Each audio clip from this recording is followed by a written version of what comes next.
जय हिंद दोस्तों, मैं हूं नीरज, आप सबका दोस्त। आज मैं आप सबके लिए लेकर आया हूं भारतीय राज्य व्यवस्था से संबंधित महत्वपूर्ण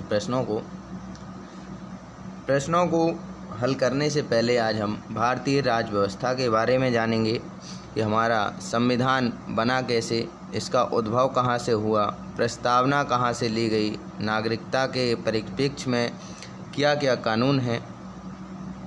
तो चलिए आज की क्लास प्रारंभ करते हैं।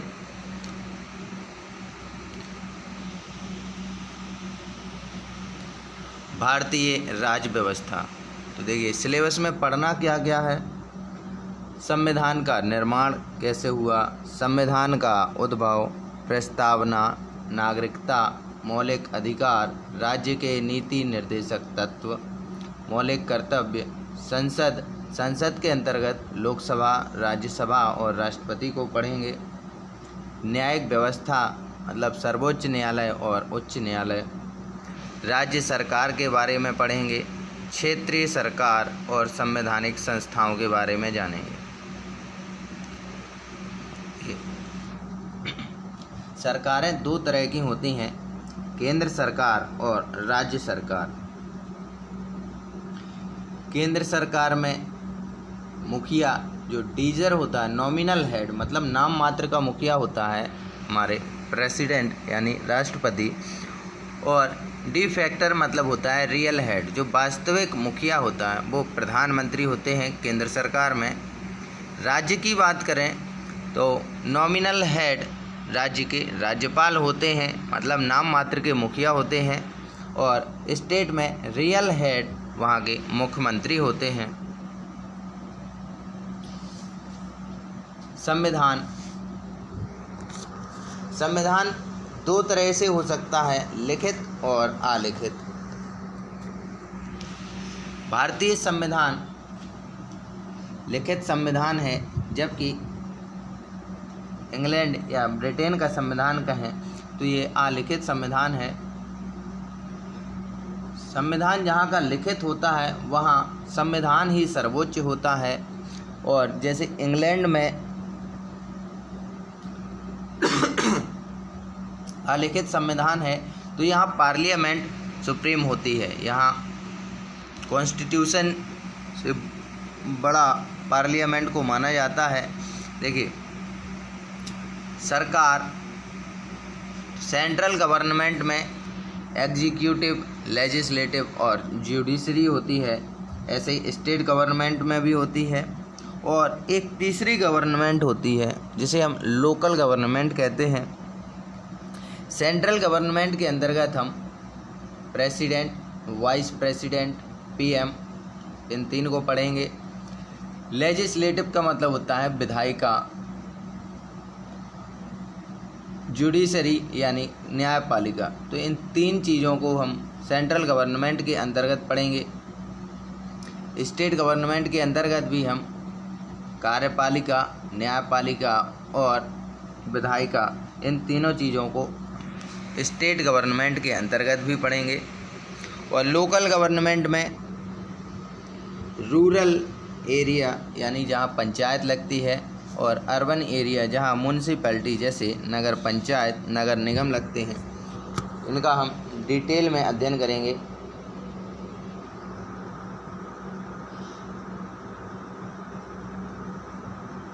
संवैधानिक सभा। देखिए जब संविधान को बनाने के लिए प्रस्ताव रखा गया तो इसके लिए पहली बैठक कब हुई, दूसरी बैठक कब हुई, प्रस्तावना को कब लाया गया, इन सब चीज़ों के बारे में हम डिटेल से पढ़ेंगे। तो संवैधानिक सभा का उद्देश्य क्या था, तो भारतीय संविधान को तैयार करना। संवैधानिक सभा से संबंधित महत्वपूर्ण तारीखें जो अक्सर परीक्षाओं में पूछी जाती हैं, जैसे 9 दिसंबर 1946, इस दिन संवैधानिक सभा की पहली बैठक हुई। अध्यक्ष डॉक्टर सच्चिदानंद सिन्हा संविधान सभा के अस्थायी अध्यक्ष बने। यह संवैधानिक सभा के सबसे बुजुर्ग व्यक्ति थे। अगली बैठक 2 दिन बाद ही यानी 11 दिसंबर 1946 को हुई। संवैधानिक सभा की दूसरी बैठक की गई। इसमें डॉक्टर राजेंद्र प्रसाद को स्थायी अध्यक्ष और H.C. मुखर्जी को उपाध्यक्ष नियुक्त किया गया। 13 दिसंबर 1946 को इस तारीख को जवाहरलाल नेहरू द्वारा संविधान सभा को उद्देश्य का प्रस्ताव दिया गया, मतलब ऑब्जेक्टिव रेजोल्यूशन। इस प्रस्ताव का परिवर्तित रूप ही हम प्रस्तावना के नाम से जानते हैं। अगली डेट 22 जुलाई 1947। इस तारीख को संविधान सभा द्वारा अपना राष्ट्रीय ध्वज अपनाया गया। राष्ट्रीय ध्वज के डिजाइनर पिंगाली वेंकैया जी थे। अशोक चक्र का सुझाव पंडित जवाहरलाल नेहरू जी द्वारा दिया गया था। इतिहास में पहली बार अगर बात करें कि भारतीय ध्वज को कहाँ फहराया गया, तो इतिहास में पहली बार भारतीय ध्वज को स्टटगार्ट जर्मनी में 1907 में मैडम बीकाजी कामा ने फहराया था। अगली डेट 26 नवंबर 1949। संविधान सभा द्वारा संविधान को अपनाया गया। इसीलिए इस दिन को वर्ष 2015 में प्रधानमंत्री मोदी जी द्वारा 26 नवंबर को राष्ट्रीय संवैधानिक दिवस घोषित कर दिया गया। 24 जनवरी 1950 इस तारीख को संवैधानिक सभा द्वारा राष्ट्रपति व राष्ट्रगीत व राष्ट्रगान को अपनाया गया। राष्ट्रीय गीत वंदे मातरम बंकिम चंद्र चटर्जी द्वारा इनकी पुस्तक आनंद मठ से लिया गया है। इस गीत को पहली बार कांग्रेस द्वारा कलकत्ता अधिवेशन में 1896 में गाया गया। इस समय कांग्रेस के अध्यक्ष रहीमतुल्लाह सयानी जी थे। जनगण मन रविन्द्रनाथ टैगोर जी द्वारा लिखा गया है, भारत का राष्ट्रगान है। प्रथम एशियाई जिन्हें नोबेल पुरस्कार दिया गया वर्ष 1913 में, इन्हीं की एक किताब गीतांजलि के लिए।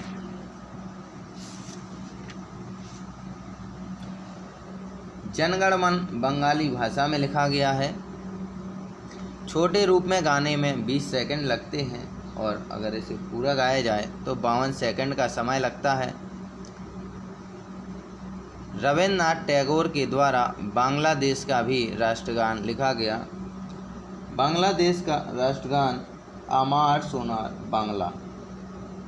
जैसे अपने यहाँ जनगण मन कहते हैं, ऐसे ही बांग्लादेश का राष्ट्रगान आमार सोनार बांग्ला कहलाता है।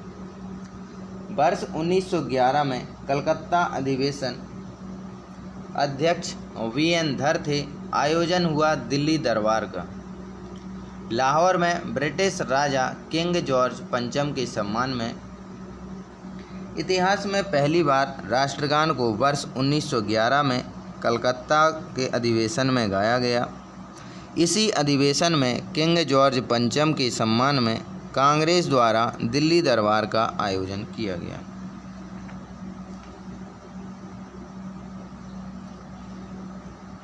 इसी दिल्ली दरबार में किंग जॉर्ज पंचम के द्वारा भारत की राजधानी कलकत्ता से दिल्ली स्थानांतरित कर दी गई और वर्ष 1912 में दिल्ली को भारत की राजधानी घोषित कर दिया गया।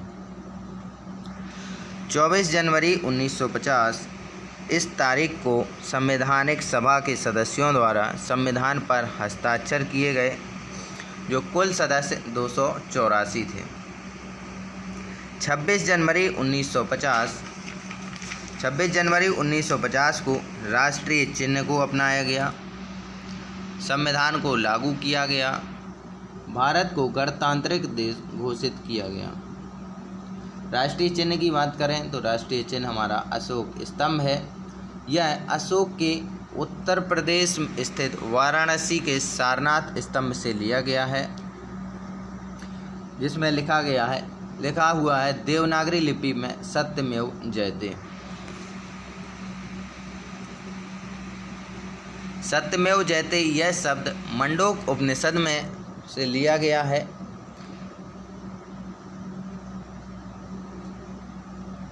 इस राष्ट्रीय चिन्ह में 4 शेर प्राप्त हुए हैं और नीचे बुल मतलब सांड, हॉर्स और एलिफेंट के बीच चिन्ह हमें मिले हैं। तो लायन शक्ति और शाही जीवन दर्शाता है, बुल कठिन परिश्रम, हॉर्स रफ्तार एवं ऊर्जा और एलिफेंट दृढ़ संकल्प को दर्शाता है।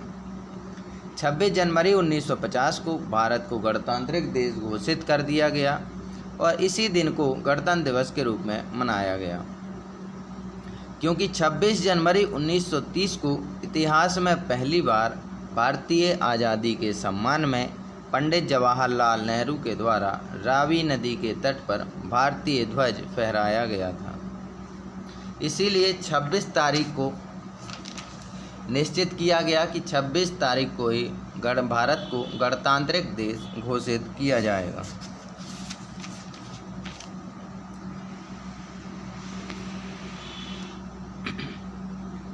भारतीय संविधान बनाने के लिए जो महत्वपूर्ण समितियां थीं, अब उनके बारे में चर्चा करते हैं। तो एक तरफ समिति और एक तरफ अध्यक्ष। संघीय शक्ति समिति, तो इसके अध्यक्ष पंडित जवाहरलाल नेहरू जी थे। संघीय संवैधानिक समिति, इसके भी अध्यक्ष नेहरू जी। प्रांतीय शक्ति समिति की बात करें तो सरदार वल्लभ भाई पटेल को अध्यक्ष बनाया गया। प्रांतीय संवैधानिक समिति, तो इसके भी अध्यक्ष सरदार वल्लभ भाई पटेल थे। अल्पसंख्यकों के लिए जो समिति बनाई गई और मौलिक अधिकार समिति, इसके भी अध्यक्ष डॉक्टर सरदार वल्लभ भाई पटेल को बनाया गया। राष्ट्रीय ध्वज समिति, इसके अध्यक्ष JV कृपलानी को बनाया गया। अस्थायी राष्ट्रीय ध्वज समिति डॉक्टर राजेंद्र प्रसाद। प्रारूप समिति की बात करें तो प्रारूप समिति, संविधान की प्रारूप समिति, इसके अध्यक्ष डॉक्टर भीमराव अंबेडकर थे। संविधान के प्रारूप के आकलन हेतु समिति, तो इसके लिए अल्लादी कृष्णा स्वामी अय्यर को अध्यक्ष नियुक्त किया गया। समितियों की कुल संख्या की बात करें तो संविधान सभा की महत्वपूर्ण समितियों की संख्या 22 थी। प्रारूप समिति, तो इसके अध्यक्ष डॉक्टर भीमराव अंबेडकर थे। उद्देश्य संविधान के प्रारूप को तैयार करना। इसके सदस्य, तो भीमराव अंबेडकर के अलावा इसमें 6 सदस्य थे। N. गोपाला स्वामी अयंगर, अल्लादी कृष्णा स्वामी अय्यर, मोहम्मद सादुल्ला, KM मुंशी, BL मित्तल और DP खेतान। कुछ कारणवश BL मित्तल के स्थान पर N. माधवराव आए और DP खेतान के स्थान पर TT कृष्णमाचारी को नियुक्त किया गया। परीक्षा में प्रश्न पूछा जाता है कि प्रारूप समिति में कुल कितने सदस्य थे। तो प्रारूप समिति में कुल 7 सदस्य थे, 1 अध्यक्ष और 6 अन्य सदस्य। डॉक्टर साहब को भारतीय संविधान का पिता कहा गया है। इन्हें भारतीय संविधान का निर्माणकर्ता भी कहा जाता है।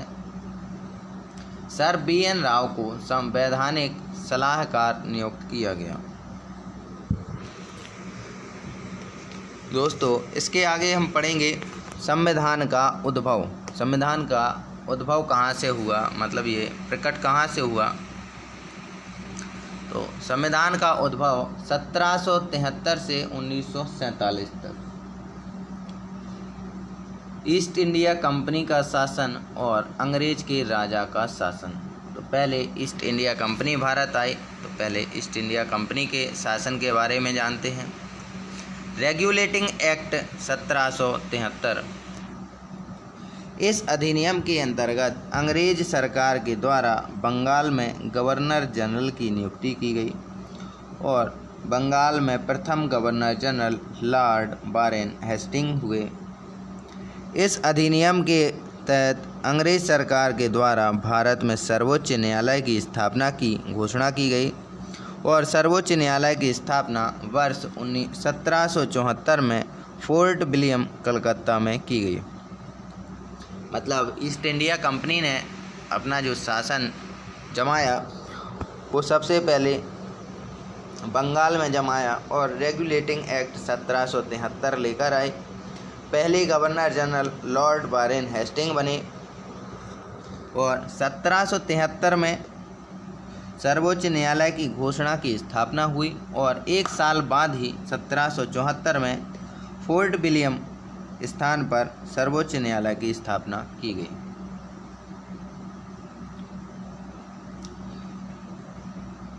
ईस्ट इंडिया कंपनी का दूसरा शासन एक्ट ऑफ सेटलमेंट्स मतलब पिट्स इंडिया एक्ट 1784। इस अधिनियम के अंतर्गत बंगाल के दूसरे गवर्नर जनरल की नियुक्ति की गई। दूसरे गवर्नर जनरल लॉर्ड कॉर्नवालिस बने। इस अधिनियम के अंतर्गत भारत में राजनीतिक मामलों में देखरेख के लिए अंग्रेज सरकार के द्वारा भारत में बोर्ड ऑफ कंट्रोल की स्थापना की गई। इसका मतलब भारत में जो राजनीतिक मामले हैं, जो रियासतें थी, बंगाल में जो रियासतें थी, उनकी देखरेख के लिए, उन पर कंट्रोल करने के लिए बाद में बोर्ड ऑफ कंट्रोल की स्थापना ईस्ट इंडिया कंपनी के द्वारा की गई। चार्टर एक्ट राजलेख अधिनियम 1813। इस अधिनियम के अंतर्गत चाय के व्यापार को छोड़कर भारत में ईस्ट इंडिया कंपनी की व्यापार में एकाधिकारिकता को समाप्त कर दिया गया। चार्टर एक्ट 1813 आया। इसमें ईस्ट इंडिया कंपनी के जितने भी अधिकार थे उन्हें समाप्त कर दिया गया। केवल चाय के व्यापार पर अधिकार अभी कायम रहा। इस अधिनियम के तहत भारत में शिक्षा हेतु 1 लाख रुपए का आवंटन किया गया। भारत में ईस्ट इंडिया कंपनी की एकाधिकारिता को खत्म कर दिया गया। Charter act 1833।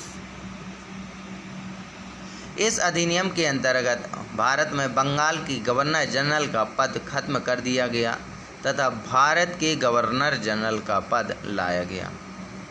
मतलब 1773 में अंग्रेज़ों ने पहले बंगाल को अपने कब्जे में लिया और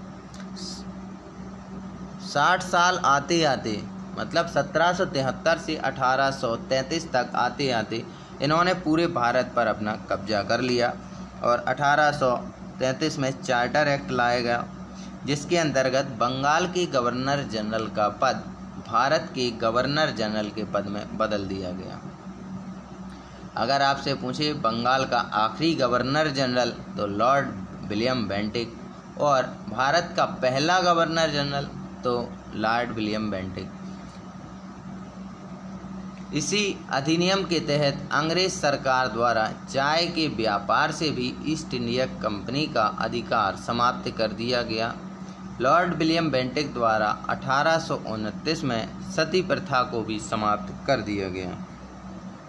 देखिए, सन 1813 में ईस्ट इंडिया कंपनी को केवल एक अधिकार बचाया गया, वो भी चाय के व्यापार का। बाकी सभी अधिकार ईस्ट इंडिया कंपनी से हटा लिए गए और 20 वर्ष बाद 1833 में चाय के व्यापार पर भी एकाधिकारिता को समाप्त कर दिया गया।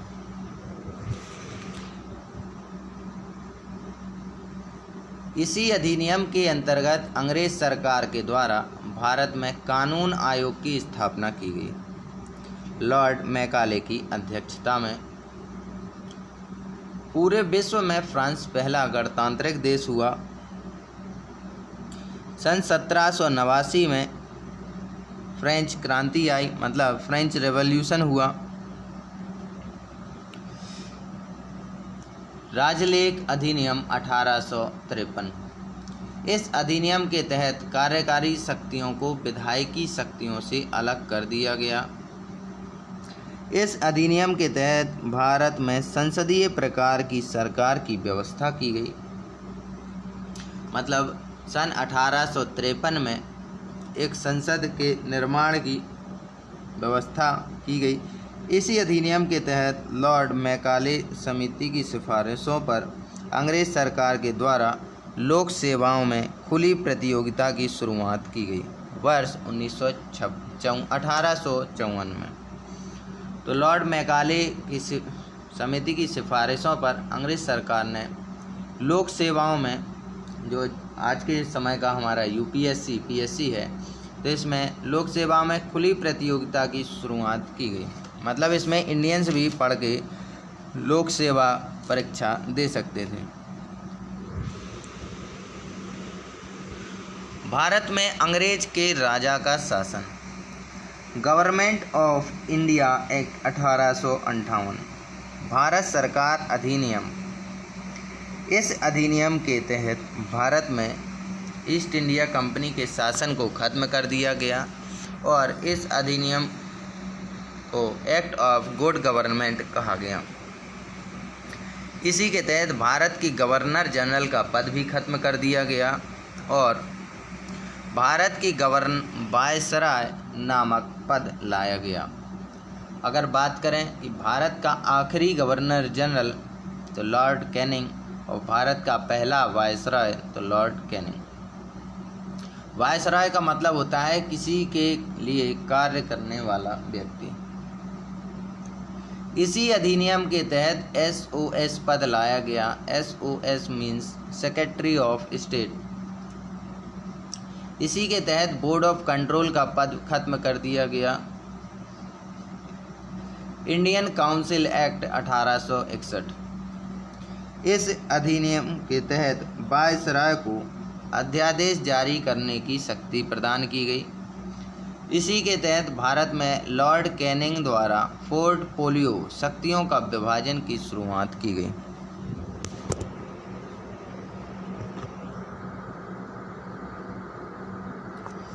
Indian council act 1892। इसी के तहत भारत में अप्रत्यक्ष चुनावों की शुरुआत की गई और इसी एक्ट के तहत बजट के ऊपर बहस करने का अधिकार प्राप्त हुआ। इंडियन काउंसिल एक्ट 1909, इसे मार्ले मिंटो सुधार के नाम से जाना जाता है। इस अधिनियम के तहत सरकार द्वारा केंद्रीय विधानसभा का नाम बदलकर साम्राज्य विधान परिषद रख दिया गया। इसी के तहत लॉर्ड मिंटो के द्वारा भारत में अलग से चुनावों का प्रावधान किया गया। भारत में सांप्रदायिक चुनावों के पिता लॉर्ड मिंटो को कहा जाता है। Government of India act 1919। Montagu Chelmsford सुधार रिफॉर्म्स तो वायसराय के सुधार। इस अधिनियम के तहत अंग्रेज सरकार के द्वारा प्रांतों में डायरची की शुरुआत की गई। इसी अधिनियम के तहत भारत में प्रत्यक्ष चुनाव लाए गए। अंग्रेजों द्वारा भारत में द्विसदनीय व्यवस्था की शुरुआत की गई। केंद्रीय मुद्दों को प्रांतों से अलग कर दिया गया।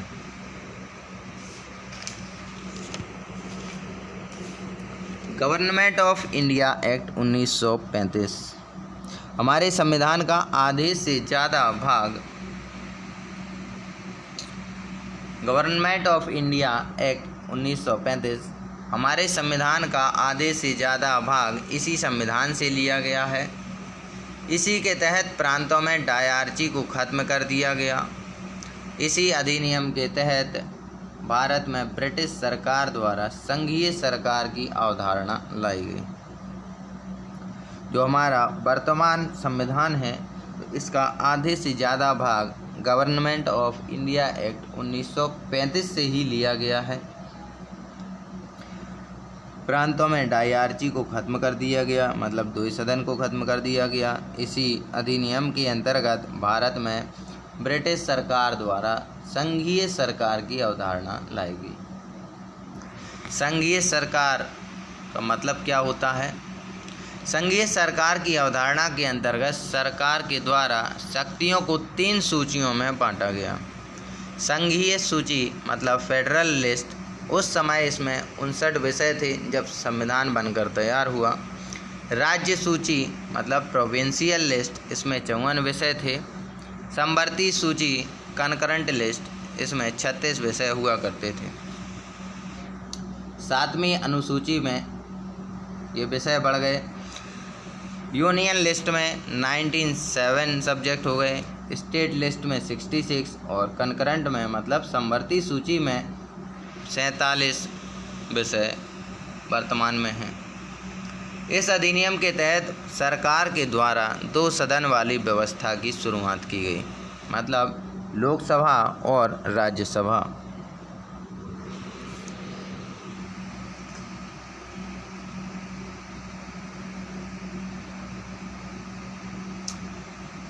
भारतीय स्वतंत्रता अधिनियम 1947। इस अधिनियम के तहत भारत को एक स्वतंत्र राष्ट्र घोषित कर दिया गया। वर्ष 1947 तक भारत सरकार के सभी कार्य वर्ष 1919 अधिनियम के अंतर्गत किए गए थे। भारतीय संविधान में जब संविधान बनकर तैयार हुआ था तब मूलतः 22 भाग थे जो बढ़कर 25 हो चुके हैं।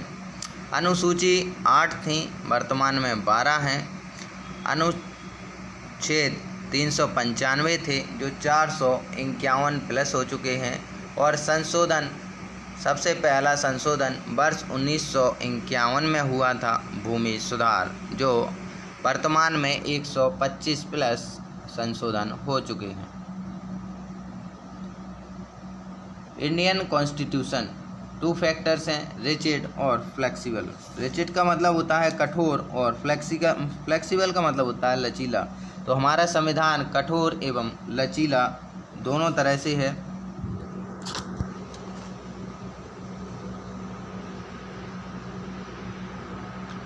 नेक्स्ट दिया है भारतीय संवैधानिक सभा के स्रोत, मतलब जो हमारा संविधान है ये कहाँ से लिया गया है।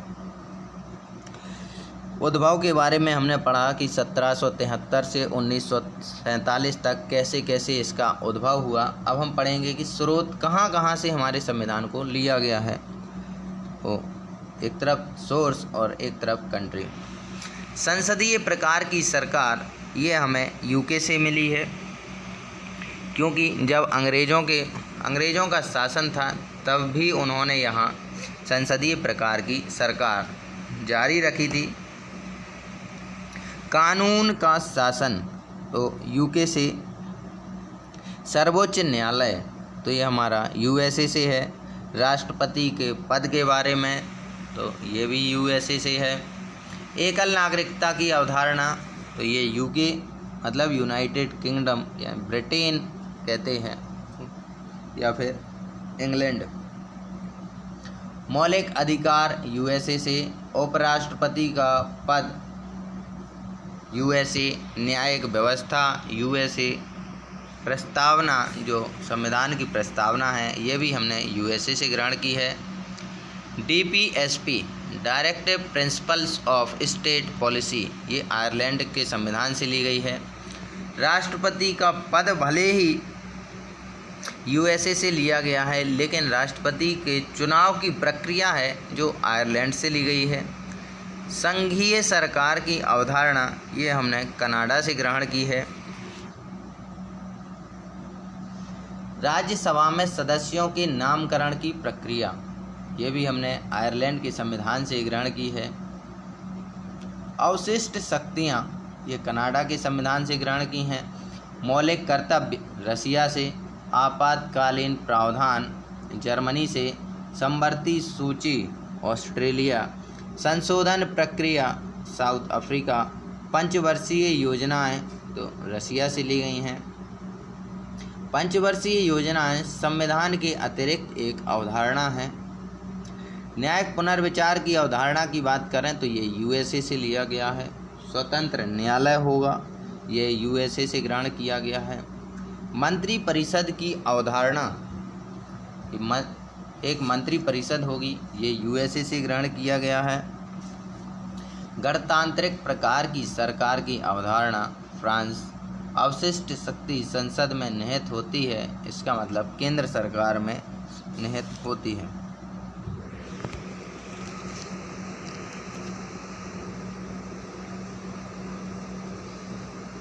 सरकार 2 प्रकार की होती हैं। किसी किसी देश में क्वासी फेडरल गवर्नमेंट होती है और किसी देश में फेडरल गवर्नमेंट होती है।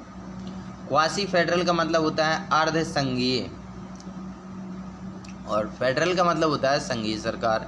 जैसे क्वासी फेडरल में पावर्स सेंट्रल गवर्नमेंट और स्टेट गवर्नमेंट के पास होती हैं, लेकिन क्वासी फेडरल में सेंट्रल गवर्नमेंट के पास स्टेट गवर्नमेंट से ज़्यादा पावर होती है, जबकि फेडरल गवर्नमेंट में पावर सेंट्रल गवर्नमेंट और स्टेट गवर्नमेंट में दोनों में इक्वल होती हैं।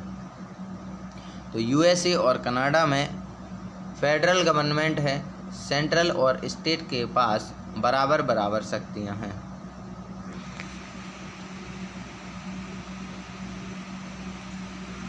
भारतीय स्वतंत्रता अधिनियम 1947। इस अधिनियम के तहत भारत को आज़ादी प्राप्त हुई। प्रस्तावना के बारे में जानते हैं। संविधान परिचय। राजनीतिज्ञ के.एम. मुंशी के द्वारा प्रस्तावना को राजनीतिक जन्म कुंडली के नाम से जाना जाता है। हमारे संविधान में प्रस्तावना की अवधारणा अमेरिकी संविधान से ली गई है। 42वें संविधान संशोधन 1976 के तहत प्रस्तावना में 3 नए शब्द जोड़े गए: पंथ निरपेक्ष, अखंडता और सामाजिक।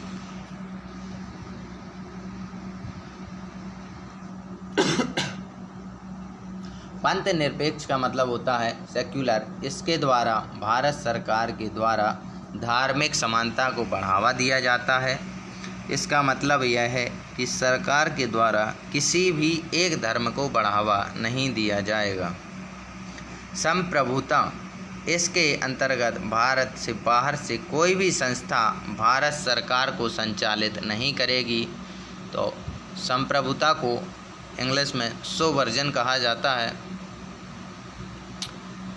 तीसरा शब्द लिया गया था प्रस्तावना में सामाजिक यानी सोशलिस्ट।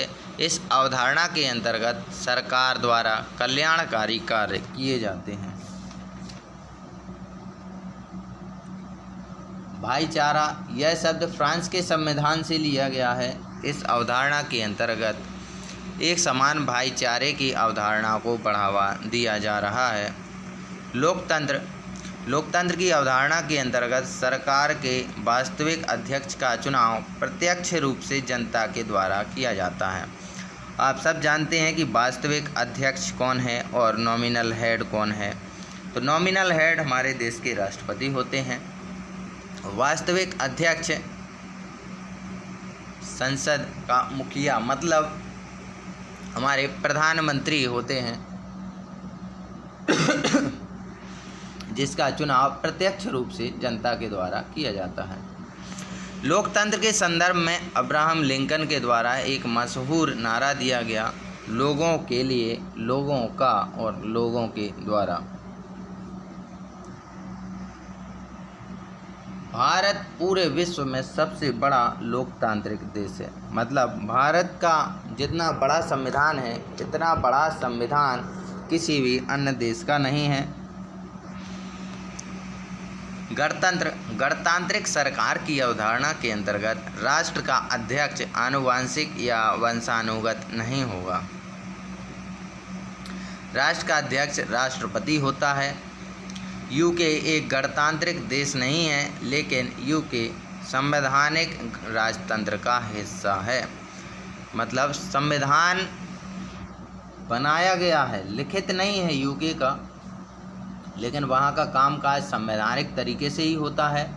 और जैसे हमारे यहाँ गणतंत्र है कि यहाँ का जो मुखिया है भारत का, राष्ट्र का अध्यक्ष आनुवंशिक या वंशानुगत नहीं होगा, मतलब एक ही परिवार से नहीं होगा। ऐसा यूके में नहीं है। यूके में जो राष्ट्र का अध्यक्ष आनुवंशिक या वंशानुगत होता है, मतलब जो राजा रानी हुआ करते थे, आज भी उन्हीं के परिवार से राष्ट्र का अध्यक्ष चुना जाता है। प्रस्तावना से संबंधित महत्वपूर्ण अध्ययन। तो प्रस्तावना के लिए सबसे पहले बेरुबारी केस आया वर्ष 1960 में। इस केस में सुप्रीम कोर्ट द्वारा यह घोषणा की गई कि प्रस्तावना संविधान का अंग नहीं है। 13 वर्ष बाद केशवानंद भारती केस आया। इस केस में यह घोषणा की गई कि प्रस्तावना संविधान का अंग है। अभी भी ये अध्ययन जारी रहा और केशवानंद भारती केस के 20 वर्ष पश्चात वर्ष 1993 में SR बोम्मई केस आया। इस केस में यह घोषणा की गई कि प्रस्तावना संविधान का अभिन्न अंग है। सर्वोच्च न्यायालय के कथन के अनुसार संसद के द्वारा प्रस्तावना में संशोधन किया जा सकता है, लेकिन प्रस्तावना के मूलभूत ढांचे में बदलाव नहीं किया जा सकता। दोस्तों, ये था हमारा भारतीय संविधान का उद्भव और संविधान का निर्माण कहाँ कहाँ से हुआ है। अगली क्लास में हम करेंगे भारतीय संविधान के महत्वपूर्ण अनुच्छेदों को, भारतीय संविधान के भाग 1 से लेकर और जितने भी महत्वपूर्ण आपके क्वेश्चन बनते हैं इन सभी को हम डिटेल से कवर करेंगे और डिटेल में ही भारतीय संविधान के महत्वपूर्ण अनुच्छेदों का अध्ययन करेंगे। हमसे जुड़े रहने के लिए आज ही हमारे चैनल को सब्सक्राइब करें।